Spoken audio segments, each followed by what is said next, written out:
I'm Father Ed Cardente. I'm the pastor of St. Anthony and the Church of the Presentation in North Providence and of St. Edward Parish in Providence.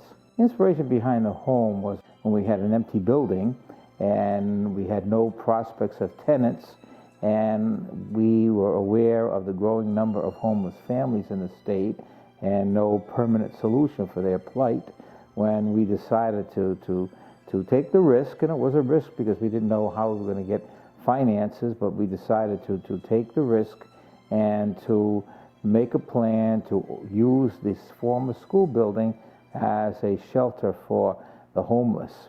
And we felt that the most vulnerable people are women and children. The Holy Family Home is different from other shelters, number one, because we have a Catholic orientation. We participate in this work, in the vision of Father Ed Cardente. We participate in his vision of reaching out to the people who live on the peripheries, people who are forgotten, people who are lost. We've had quite a few women come here that were pregnant. They've had, the children here, and the children are now grown, and this is the only place they've ever known to live, and they're just part of the building. The people who work here, they don't really work. They volunteer. We're all volunteers, with a couple of exceptions.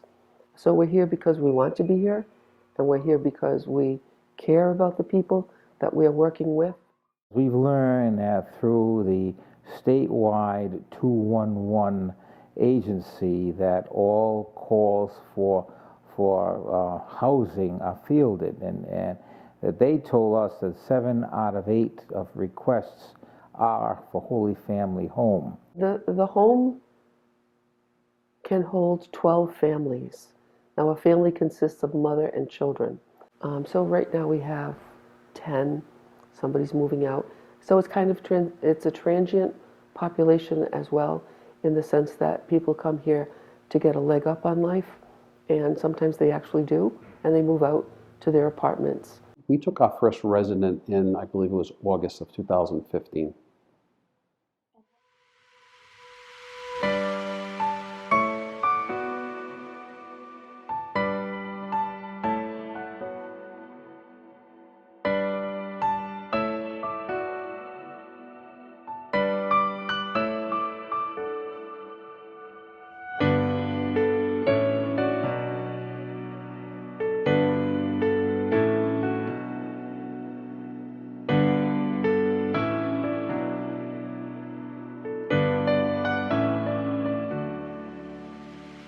My name is Jasmine, and I've been here going on 2 years this April. My name is Tiara, and I've been here about 1.5 years. My name is Danielle, and I've been here since November. I was having difficulties with my family, and where I was staying was no longer safe. And I reached out to a counselor caseworker that was helping me out while I was 5 months pregnant, and she helped me to find this place. Well, I'm from here, but I've been in the South for a long time. I came up here with my dad and my family. He has a mental illness, and I could not stay with him. And I was pregnant. It was just a lot of stress. So we had to leave. So I had to find somewhere else to go.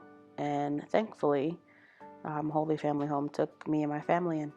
My husband and I were living in Massachusetts, and due to my husband's situation, he couldn't stay in Mass anymore, so we had no other choice but to come back to Rhode Island. I was staying with my parents, but that became a not so nice place because my father doesn't like people in his house. So that brought me to here. It's been a journey. It has its ups and downs. Definitely a blessing. I didn't have anywhere else to go, and this was all new to me. I was also brand new at it was my first time being pregnant, so 5 months being pregnant, also being in a shelter, it was a wake-up call as to what was going on around me, who was actually supporting me and who wasn't.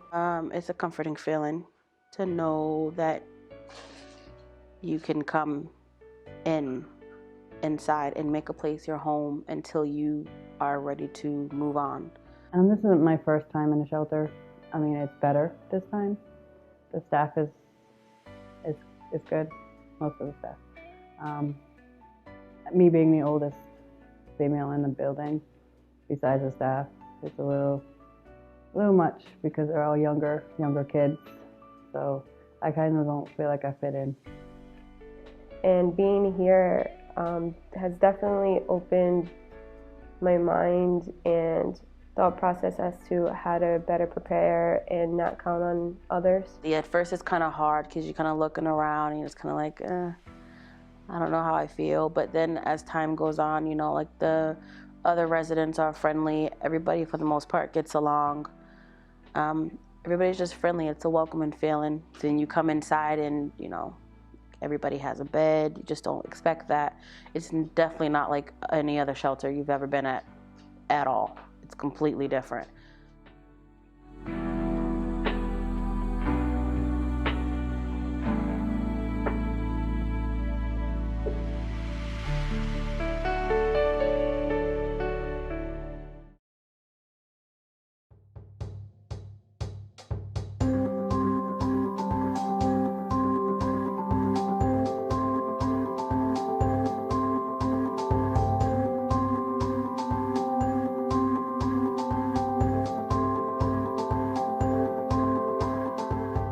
Matthew, he's 1.5 years now, and you can call him the Holy Family baby. He's the first one that was, I guess, born while being in the process of being in the shelter.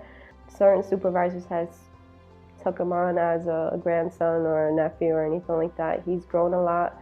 He's very curious, very adventurous. He's very loving.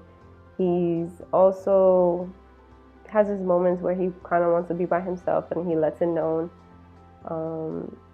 And he just kind of runs his place, so to speak.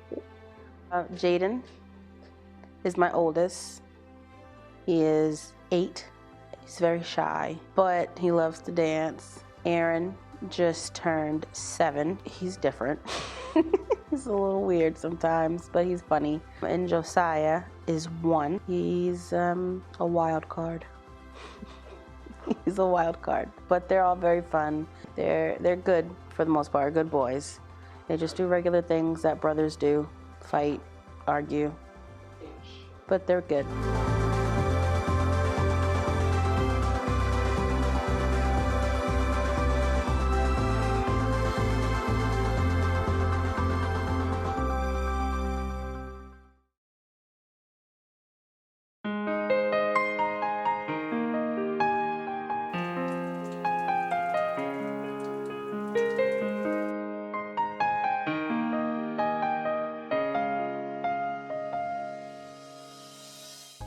We each have a bed, covers, if I ever needed clothes or anything for my kids.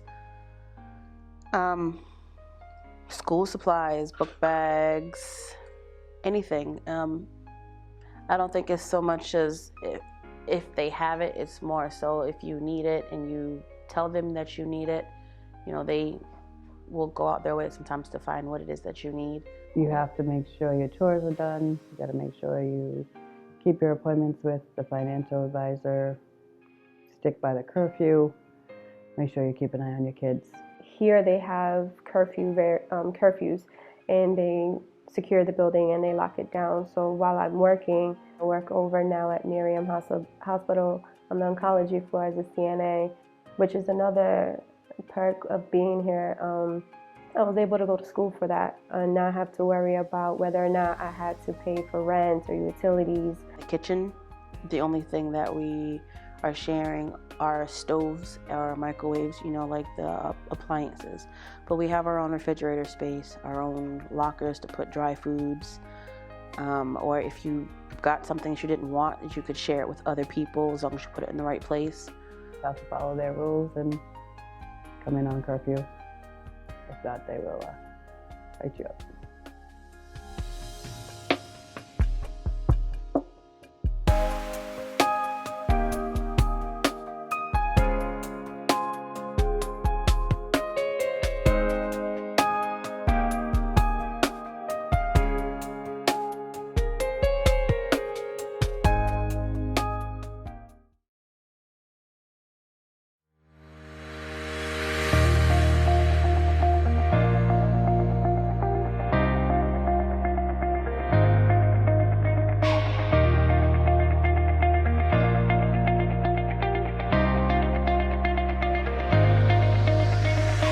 I just got my high school diploma. I was actually only 2 credits short, but the credits were athletic credits. And I, for the longest time, didn't feel like that was right for me to have to go through the whole thing over and over again just for athletic credits. But there's no way that you can make up athletic credits, so I just went and did the whole thing over. Graduated at the top of my class.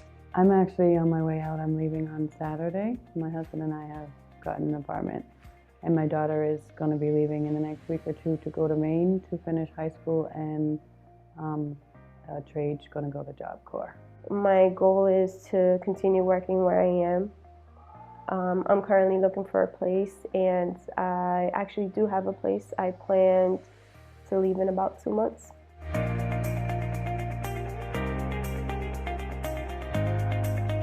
Don't be ashamed of where you are. They're here to help you. If you're struggling, can't help that. The reality is that we just tell them that, you know, we have a good program. If they follow the program, they'll be successful and be, you know, live independently with a job and also with the capacity of, to provide for their children.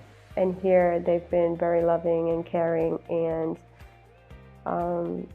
pretty much like a family, like I said. Just always do the right thing at the right time for the right reasons, and things will eventually work out. It's kind of a hard feeling when you get in. You're just kind of like, God, I've never been here before. This is like the lowest of my life. It could be the lowest, but it could also be the greatest because I've accomplished a lot.